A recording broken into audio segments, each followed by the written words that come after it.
Oiê, eu sou a Priscila Laranjeira e você é muito bem-vindo ao Conversão, o podcast da TV JET. Olha só, 160 mil seguidores, mas está faltando você. Dá uma moral pra gente. Entra lá na TV JET, se inscreva do nosso canal, curta, comenta, compartilha. Nós temos uma lista de entrevistas fantásticas para abençoar e edificar a sua vida. Deixe-me indicar 2 livros do pastor Jorge Linhares para você logo assim de cara. O primeiro é A Mentira. Você sabia que o mentiroso tem um pai? Pois é, Satanás. Fuja da mentira, apegue-se à verdade, porque Jesus disse que ele é o caminho, a verdade e a vida. A mentira tem consequências e quem mente nunca se dá bem. Leia o livro e aprenda a vencer esse mal. Outra coisa, a força do sexo. O mundo que vivemos está distorcendo a beleza do que foi criado por Deus. O sexo tem força, privilégios e deveres. Leia o livro e aprenda um pouco mais sobre esse assunto que todo mundo gosta, né? Olha só, nós estamos recebendo aqui hoje um amigo que é pastor, psicólogo, mentor de homens, isso a gente precisa muito. Ele também é autor do livro Homens em Obras, que será lançado agora em fevereiro de 2026. Ele é casado com a linda Carla Almeida e tem 2 filhos, o Vitor Judá e o Pedro Judá. E já tem até um netinho, que é o José Judá. Bem-vindo, pastor Francisco. Privilégio, hein, Priscila, estar aqui com você. Legal demais. Espero que esse nosso bate-papo venha ajudar alguém, porque esse é o objetivo da minha vida, ajudar pessoas o máximo que eu puder. Aqui, essa vozinha mansa aí não dura muito não, viu? Bravo que dói. E chama a atenção. Nossa. E puxa a atenção dos homens. Bonito, né, Francisco? Olha só, você costuma dizer que homem que anda sozinho, homem que anda só é presa fácil. O que essa frase quer dizer pra gente? Quando eu olho para a natureza, todo animal que anda sozinho ou se desgarra do rebanho ou da manada dele, ele se torna um alvo de predadores. Verdade. E nesse mundo, toda vez que você tenta viver sozinho, se isola, você também vira alvo. E às vezes você nem está percebendo. E quando você ou eu estamos andando em grupos, nós nos protegemos, porque nós temos mais olhos, nós temos mais braços, nós temos mais força, mais recursos. Então, os homens precisam andar. É a velha frase, a união faz a força. Isso. Você não precisa andar com todo mundo, mas escolha as pessoas com quem você deve andar, chama elas para perto, faz o seu círculo íntimo ser um círculo seguro, cria esse ambiente onde você tem outras pessoas, outros homens, outras famílias, as quais você vai ter um ambiente onde você vai estar protegido.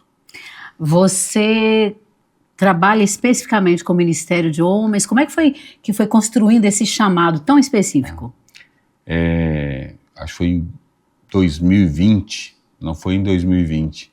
Eu fui chamado para começar a fazer um trabalho com homens.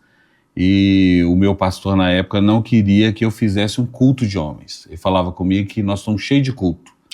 Verdade. E aí ele falou, se for fazer mais um culto, não precisa fazer. Porque os homens não iriam aderir a mais um culto, né? Eles acham enfadonho, chato. E aí falou, não, eu já tenho cultos o suficiente. E aí nós resolvemos fazer uma coisa diferente. Resolvemos fazer uma irmandade. E aí ele falou, vamos fazer uma irmandade. Eu falei, mas como é que faz uma irmandade? Tá, como é que faz uma irmandade? Isso. A primeira coisa é que a nossa irmandade foi Jesus quem fez. Tá, então além de ser Jesus quem fez, é centrada nele. Isso, todinha. Porque a nossa irmandade não começa em nós. Mas existem irmandades que as pessoas fizeram. E eu fui lá olhar todas essas irmandades. Irmandades de policiais, de bombeiros, de motoqueiros, de caminhoneiros, de enfermeiros, tem irmandade de trilheiros, de jipeiros. Tem de tudo. Tem. É só as pessoas acharem coisas em comum. E qual é a coisa em comum na irmandade a qual eu comecei a trabalhar? A coisa em comum era que nós todos reconhecíamos que Jesus começou uma irmandade nova a partir da aceitação da graça que ele deu sobre a humanidade. E quando a gente começou essa irmandade, eu especificava isso, porque algumas pessoas achavam que seria uma irmandade financeira, uma irmandade de homens lutadores de MMA, né? Mas não, nós montamos uma irmandade onde Jesus era o centro. E nós gostaríamos de nos apoiar, nos ajudar e praticar os princípios nos quais Deus havia feito essa irmandade. Os homens aderiram ou não? Nós começamos com 12 e eu espero que hoje esteja com mais lá. Nós chegamos a uns 600 homens. Oh, uma super adesão. Mas, Francisco, bacana saber que eles aderiram, porque é impressão ou os homens estão perdendo a masculinidade e ficando mais frágeis, para não falar femininos? Isso. Quando um homem é masculino, as pessoas acham que ele é tóxico. Tipo, Mas confunde masculinidade com o tal do machista, Isso. sexista, né? E aí acham que a agressividade masculina é uma coisa que faz mal. O Jordan Peterson ele fala assim que todo homem tem que ser agressivo. Todo homem tem que ser ameaçador. Para quem? Para as coisas de fora, para os ambientes que afrontam a casa dele. E o domínio próprio que ele exerce, quando ele não é agressivo com a esposa, com os filhos, é para mostrar que ele é um cara forte. Porque ele exerce domínio sobre ele não precisa agredir a mulher dele, ele não precisa agredir os filhos dele, porque ele está lá para protegê-los. Então, se eu sou um homem fraco e não faço nada com a minha mulher, qual vantagem, qual valor que eu estou agregando ali? Nada.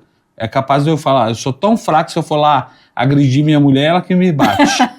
Bem capaz mesmo. Então, tá cheio de homem assim, fala assim, não, eu não agrido ninguém, mas se tentar agredir, vai apanhar. Agora, tem valor quando eu sou uma pessoa que tem condição de agredir alguém, eu tenho força, eu tenho habilidades, e em vez de eu fazer isso, eu protejo, eu cuido, eu guardo, aí eu vejo valor. Agora, quando você é uma pessoa fraca, não tem nada, você vai fazer o quê?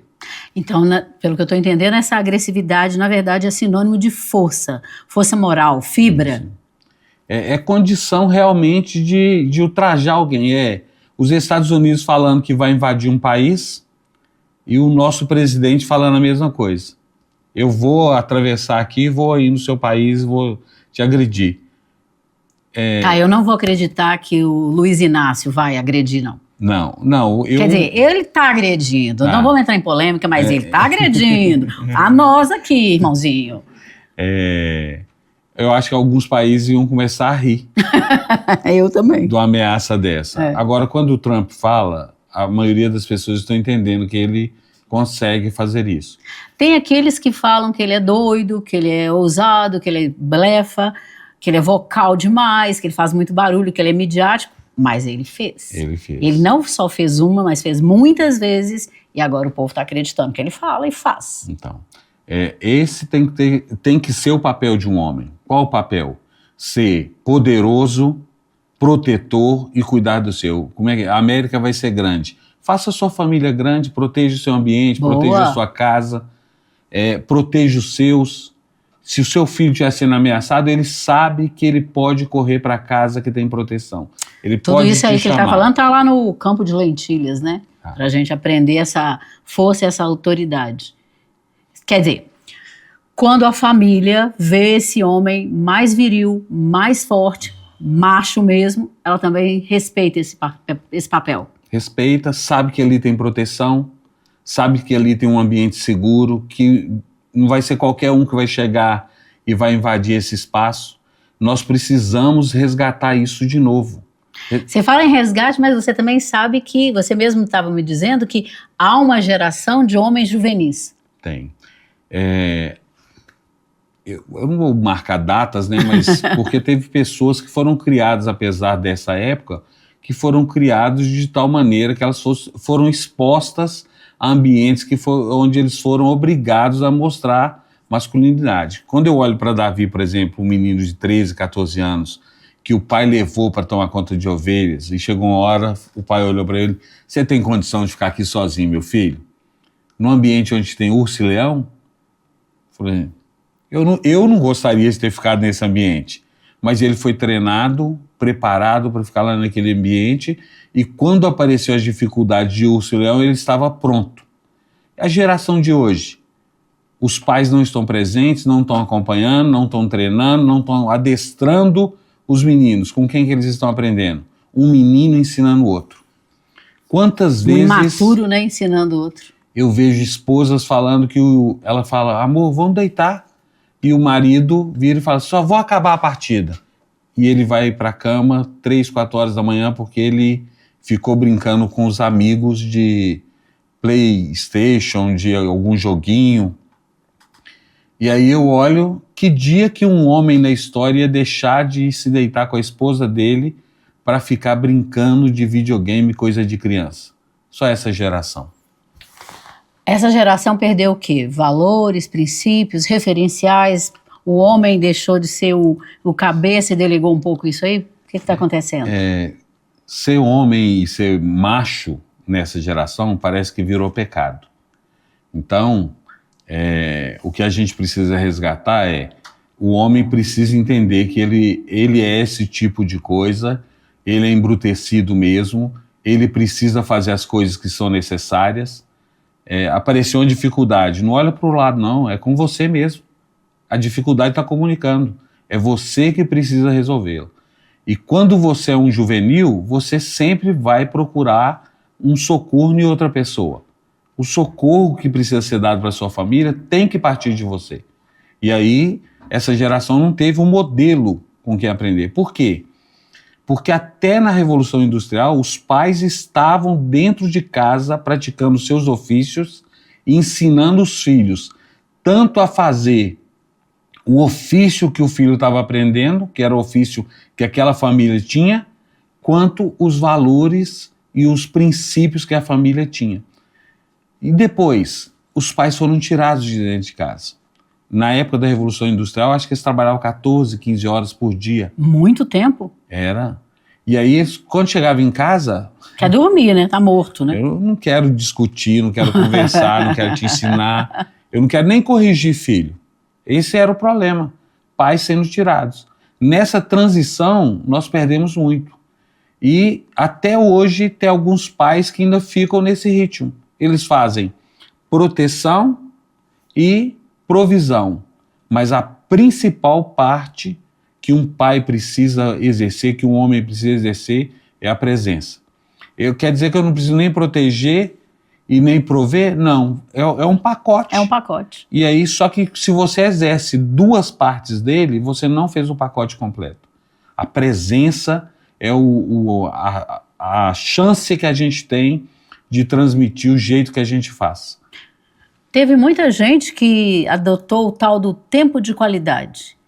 Eu acho que é aí que começaram alguns enganos, né? Isso. Reserva o mínimo possível, não tem qualidade. Não foi? É a geração do que importa é ser feliz. Do hedonismo puro, né? Isso. Então, se eu estou feliz, eu continuo nessa casa, eu continuo cuidando dos meus filhos. Não. Agora, e se eu pratico o princípio? Qual o princípio? Os princípios que a Bíblia fala, de amar a Deus sobre todas as coisas, de amar o meu próximo como a mim mesmo. Como é que eu vou abandonar a minha família? Não vou abandonar a minha família, não vou abandonar a minha esposa, não vou abandonar os meus filhos. A Carla, minha esposa, está com 50 anos e ela está naquela transição da menopausa. E ela tem me falado que ela está olhando pesquisas, nessa época tem muito divórcio. Por quê? O hormônio muda, a estrutura psicológica da esposa muda, e os maridos hoje estão vivendo nesse lema: eu não estou feliz, e se eu não estou feliz eu vou embora, eu saio, eu largo o barco. Não, não está bom, o que está acontecendo? Por que você está assim? Não vai trabalhar isso juntos, né, para a coisa ser restaurada. Vão no endocrinologista ver se você precisa fazer... Porque a gente fala muito da menopausa, mas o homem também tem a andropausa e não se leva isso tão a sério, né? E provavelmente deve ter várias deficiências hormonais. Homem precisa ter testosterona para ser proativo, para resolver problema, para olhar para as dificuldades e falar, eu consigo. Às vezes ele está olhando para a esposa e não desejando, porque está nessa fase de baixa hormonal, e ele já começa a jogar a culpa na esposa, né? E cria um conflito ali. Eu não consigo ter desejo por você. Eu nunca vi macho na natureza, cheio de testosterona, com uma fêmea disponível. Ele falar que não... Não me atraiu. Não. Você pode olhar sua química que você está com alguma coisa errada também. Você está escrevendo, não, você já está lançando Homens em Obras. O título é bem oportuno, cabe bem no que você está falando. Mas por que você escolheu exatamente Homens em Obras? É porque a expectativa da gente é que sempre eu vou receber alguma coisa pronta. Tá. E eu quero quebrar isso na vida dos homens. E não importa a idade que você esteja. Está vivo, você ainda está em obras, você pode melhorar, você pode crescer, você pode aperfeiçoar, você pode aprender. E aí eu falo de um processo. Qual processo? Deus sonhou com a gente, ele fez um projeto, ele queria criar a gente. E ele começou com o homem.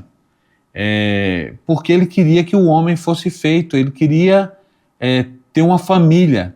E a partir dessa criação, ele ia desenvolver toda essa estrutura. E criou o homem com certas características, né? Para que o homem exercesse liderança, proteção, domínio, governo. Para quê? Para que as coisas acontecessem. E toda vez que o homem abdica desse lugar dele para se tornar um coadjuvante ou um figurante na cena dele, tem alguma coisa errada. E aí quando ele abdica desse papel, a sociedade fica fraca, a família fica fraca. E aí nós temos o quê? Países de homens frágeis, né? Você fala também que homem aprende com homem. Historicamente sempre foi assim. Como? Os filhos aprendiam com os pais, com os tios, com os avós, com os homens que participavam do clã, da tribo. Sempre foi os homens mais velhos que ensinaram os homens mais novos a como proceder como homens. Essa geração está rejeitando tudo que os pais fazem, ou quase tudo, rejeitando o modo de pensar, o modo de agir, porque eles acham que ChatGPT e Google resolve qualquer problema que eles tiverem. Não resolve. Tem coisa que a gente tem que ir lá, aprender, fazer, e às vezes você vai fazer uma coisa, dá errado. Onde é que eu checo? O que eu fiz? Qual foi a informação que eu não peguei? Precisava poder sondar e conversar com alguém que já fez e já passou. Porque nós não somos perfeitos. Esse que é o negócio. Então, toda vez que a humanidade aprendeu com os erros dela, ficou melhor. Mas a humanidade, ela realmente está aprendendo? Ou você acha que ela está retrocedendo? Ou a gente está num outro momento agora? Eu acho que a humanidade está aprendendo a fazer pior de uma forma melhor. Pior de uma forma melhor. Está aprimorando o negócio aí. A maldade, que é isso?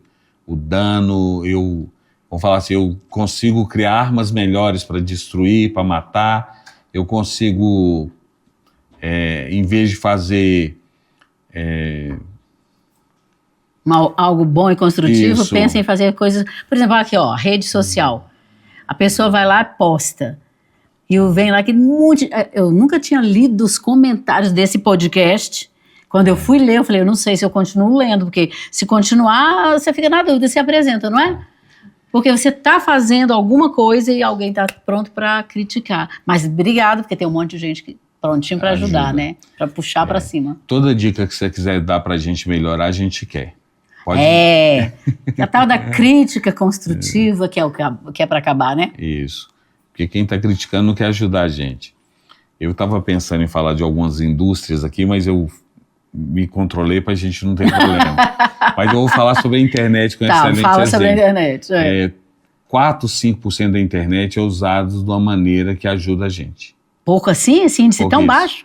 Uma boa parte dela, desses 90 e poucos, é jogos, pornografia, são coisas que você vai falar assim, isso não acrescenta nada. É dancinha, um cara fazendo propaganda de bebidas, de shows, de um monte de coisa. Ou seja, 90 e poucos % da internet não tem utilidade se você falar, eu quero crescer, quero aprender.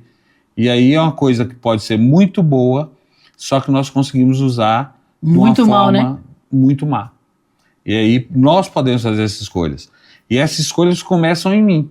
Então eu tenho 55 anos hoje, eu já tive uma fase da minha vida que eu via pornografia com uma certa constância, Não Mas usando a internet, não? Não, nessa época... Agora o inimigo tá íntimo, mas naquela época não, né? Eu tinha que comprar as revistas, fazer outras coisas para poder ter acesso. Você toca num ponto interessante. Quando você compra e traz, parece que acende um alerta que você está indo atrás. Mas no celular e numa TV, num aplicativo, parece que os homens e mulheres não têm essa sensação. Isso. Pornografia é tão viciante quanto qualquer droga que existe. Isso, o doutor Adriano Damasceno fala que ela é tão viciante quanto as drogas mesmo, e o cérebro fica mega acostumado, né? E aí, quando você fica viciado em receber dopamina de graça. O que é receber dopamina de graça? Sou casado, 32 anos de casado, quero fazer sexo com a minha esposa. Ela fala que quer fazer amor comigo, mas todo homem sabe que nós queremos fazer sexo. E aí eu quero fazer sexo com ela. Eu sei que eu tenho que mandar flores, que eu tenho que trazer chocolate, que eu tenho que tratar bem. Tem que ter a arte da conquista ali. Eu tenho que me portar de tal maneira que eu vou ser aceito. Meninos, estão ouvindo isso aqui, né? Ó, registrem, tá? A parte do sexo, ok, mas a parte da conquista também, ok, né, Vitor? Agora eu quero ir lá e vou querer ter uns minutos de prazer. E o que eu preciso fazer? De graça, não conquista, não seduz. Eu não tenho esforço, não tenho nada, eu só vou lá e abro, vejo. Só que eu faço isso tudo aqui e não ganho a recompensa química que eu precisava ganhar depois. Porque a sensação que uma pessoa que fica se masturbando e assistindo pornografia, depois que ela termina, é a mesma de uma pessoa que usa droga. Um vazio enorme. Vazio, né? Isso. E não plenitude nem completude. Porque o que traz isso pra gente é a oxitocina, que eu só recebo como recompensa quando eu estou fazendo sexo com a mulher que eu escolhi. E o meu cérebro sabe que é ela. Tem o toque, tem a troca, né? Isso. Aí essa mulher e o meu cérebro falam, pô, você está fazendo com a pessoa certa e vai receber a recompensa. E é uma dose pequenininha, é o suficiente para a gente se sentir aliviado e tranquilo. E provoca o que no homem? Sono. Porque tá pleno, descansa. Pleno, descansa, fiz com a pessoa certa. E quando o cara faz sexo com a outra mulher que não é a dele? Tem vários casos aí do cara morrer no infartar, motel, né? Infartar. Porque a adrenalina tá do medo, né? Do pânico de ser pego, né? O seu cérebro sabe que você está fazendo sexo, que é uma coisa muito gostosa e prazerosa, com a pessoa errada. No lugar errado, provavelmente. Isso. Né? E aí, ela, em vez de te dar oxitocina, no final, ela te dá uma descarga de adrenalina. O cara já está com o coração fraco, não suporta, morre. Aí vem o vexame, né? Isso. Mandar buscar lá naqueles lugares o corpo. E expõe a situação para a família, para tudo, né? Mas você não fica preocupado com essa exposição, não, querido. Vai ter um dia que a Bíblia fala que todos os grandes e os pequenos vão se apresentar diante de Deus e o filme das nossas vidas vai passar lá. Ai, Jesus. Nesse dia você tem que estar preocupado como é que vai ser. Porque todo mundo vai ver o que você está fazendo escondido. Aqui, mas a gente está conversando e conversando, lembrando que nós aqui estamos num ambiente cristão evangélico. Isso. Então a pergunta é, pornografia no homem cristão evangélico? Tem, não devia ter. No mundo perfeito de Bob não tem pornografia para homem evangélico. Mas no mundo atual... No mundo real tem vários irmãos e irmãs que estão dependentes disso e precisam ser libertos. Alguns precisam de ajuda mesmo psicológica para fazer um processo de transição. Mas nenhum processo vai acontecer se você não quiser. Nenhum processo acontece com a gente se a gente não quiser. Então a primeira coisa, você tem que reconhecer que você está num processo errado, do qual é pecaminoso, que não te faz bem e você precisa de ajuda. E você tem que decidir se você quer ajuda ou não. Quer ajuda?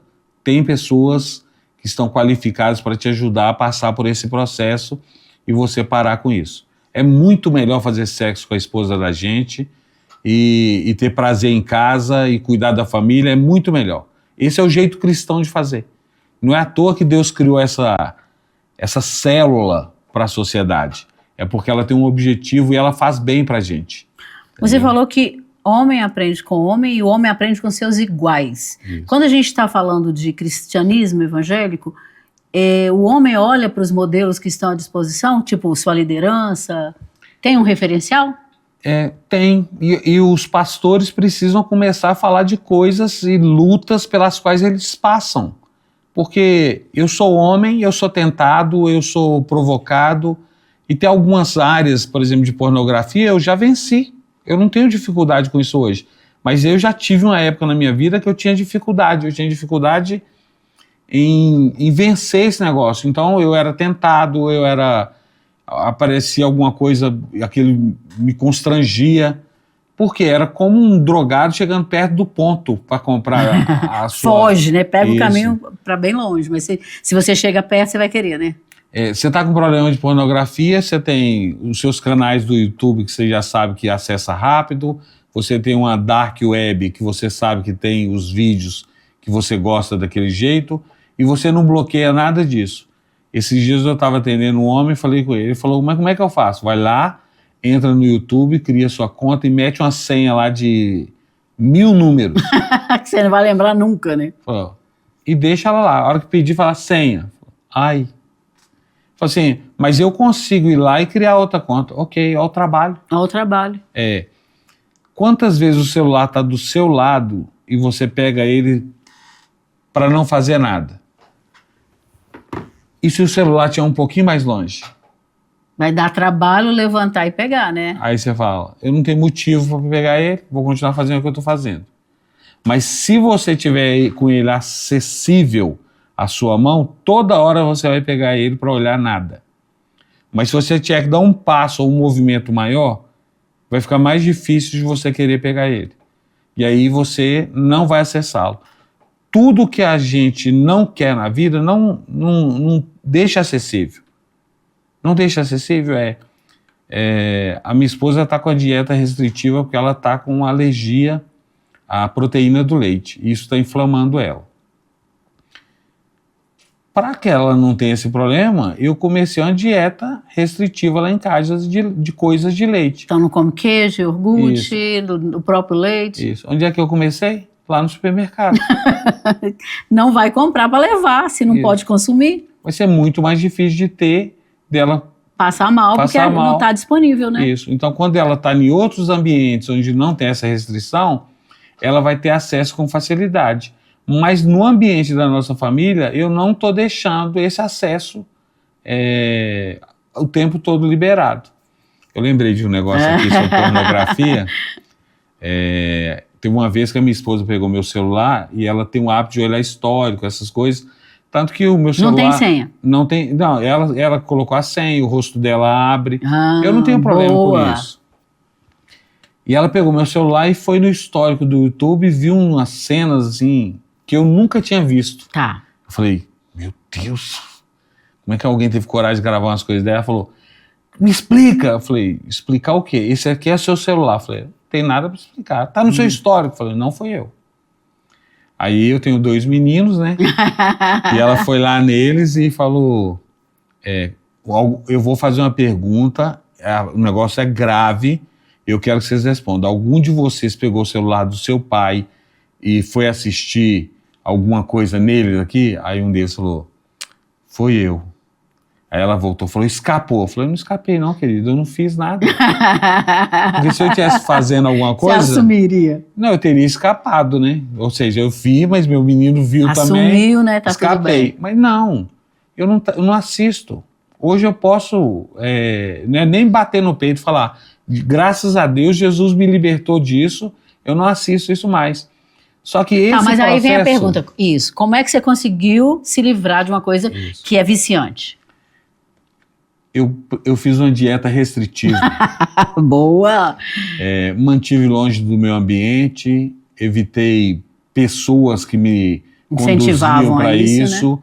Né? Como assim? Tem pessoas que falam, tem pessoas que mostram,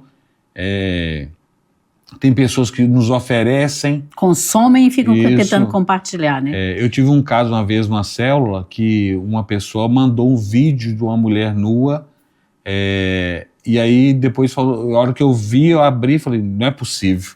Liguei para a pessoa, deleta o vídeo de lá agora, você mandou para o grupo errado. E a pessoa ficou constrangidíssima porque ela fez isso.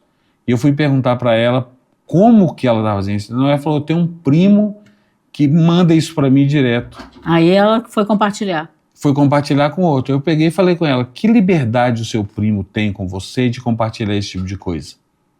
Boa pergunta. Porque o meu primo não tem essa liberdade comigo. Eu tenho muitos primos e alguns deles podem até consumir esse tipo de coisa hoje, mas eles não têm A liberdade. Você não dá essa liberdade para ele compartilhar isso com você. isso. E se fizer uma vez, eu vou chamar a atenção dele, vou deletar o vídeo do meu celular, mas se fizer a segunda, eu bloqueio ele. Não vai mandar mais nada para mim. Por quê? Eu não quero esse ambiente entrando dentro da minha casa. Eu não quero um ambiente onde pornografia é lixo, né? Onde o lixo vem para sua sala, né? Para o seu quarto. Eu não quero esse ambiente dentro da minha família, na minha casa. Porque eu sei que esse negócio é horrível. Horrível. O meu menino que foi acessar esse negócio aprendeu de uma maneira ótima. Porque a pressão que estava vindo toda para cima de mim voltou para a sala depois. Com certeza. Eu não tinha nenhuma dúvida que a Carla não ia deixar de tratar isso. Aqui, mas olha só, a gente tem que terminar, mas eu queria que você falasse um pouquinho como é que está sendo essa estrutura desse movimento com os homens aqui na Igreja Batista Getsemane. Aproveitar que você vai falar sobre o assunto, já convidar o pessoal para participar. Isso. Eu sempre criei nas Escrituras e quando eu fui pesquisar sobre a Irmandade, eu entendi que Jesus tinha feito a nossa. Não ia ser eu que ia começar uma irmandade. Okay. Ele começou dando a vida dele, e as Escrituras falam que ele deu-nos poder de nos tornarmos filhos de Deus. Ele deu-nos poder de nos tornarmos irmãos dele.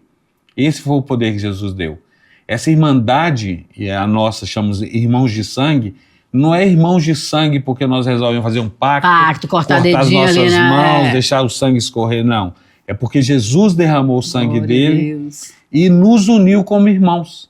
E aí, a partir disso, nós estamos nos juntando porque homens precisam conversar sobre coisas as quais nós não conversamos quando tem mulheres no ambiente.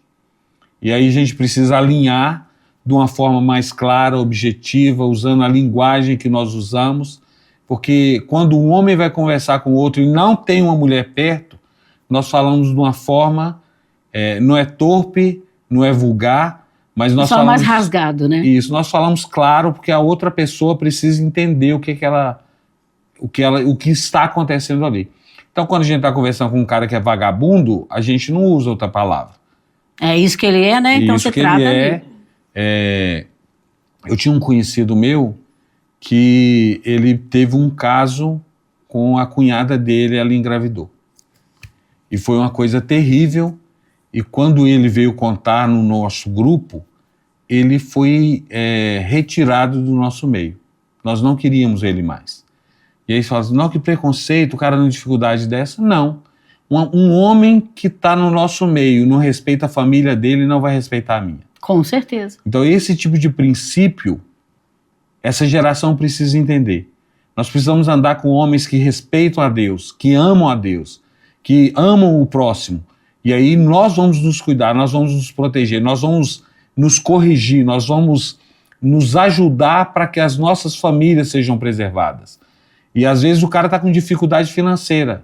E nós vamos lá e vamos chamar uma pessoa que é administrador para falar, olha por que esse sujeito aqui está com dificuldade financeira. Ele não trabalha. Falei, meu amigo, o pai trabalha até hoje. Jesus falou, o pai trabalha até hoje. E ele trabalha também, né? Não precisa, é o criador, o dono do universo e continua trabalhando. E aí eu pego o modelo e vou ensinar. Não, ele tem descontrole financeiro. Tem descontrole financeiro porque ele tem um salário. Tem gente que ganha um salário excelente. Ele precisa de ajuda, ele precisa de uma outra pessoa chamar ele e mostrar para ele como é que ele faz uma administração financeira. Homem ajudando homem. É um cara que já falou, venceu financeiramente, tem controle financeiro, vem ensinar um que não tem. Então, quando vocês se encontram, como é que acontece? É semanal, mensal, quinzenal? Nós estamos encontrando uma vez por mês, porque a gente não quer sobrecarregar. Uma vez por mês é um encontro aqui na sede. Os homens vêm, eu estou para definir a data, porque está tendo uma mudança aqui. Por causa das férias e tudo mais, né? Não, porque está mudando os auditórios. Tá bom.